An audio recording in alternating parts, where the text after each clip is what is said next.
வார்த்தைக்கு பின்னால் இருக்கக்கூடிய சரித்திரம் என்ன என்பதை நாம் புரிந்து கொள்ள வேண்டும். ஒரே ஒரு உதாரணம் தான் நான் சொல்லணும்னு விரும்புறேன். என்னன்னா, இப்ப பெண்களுக்கு வாக்குரிமை எடுத்துக்கோ, அது அடிப்படை உரிமை இல்லையா?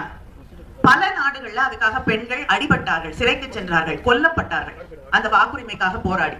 இன்னைக்கு முன்னேறிய நாடுகள் அப்படின்னு நம்ம சொல்லக்கூடிய யூரோப் போன்ற அமெரிக்கா போன்ற நாடுகள்ல எல்லாம் அங்க பெண்கள் மிகப்பெரிய பாதிப்புக்கு உள்ளானார்கள். ஏன்னா அவங்களுக்கு அந்த வாக்குரிமை வேண்டும் என்ற அந்த போராட்டத்திலே சிறைக்கு சென்றார்கள்.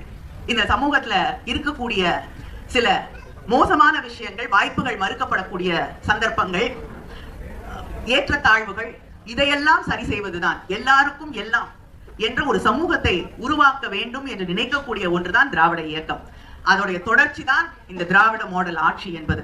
இதை பற்றி எல்லாம் இன்னும் விரிவாக, இன்னும் தெளிவாக, ஆழமாக நம்முடைய அண்ணன் சுபவி அவர்களும் மதிவதனி அவர்கள். அதனால நீங்க எந்தவித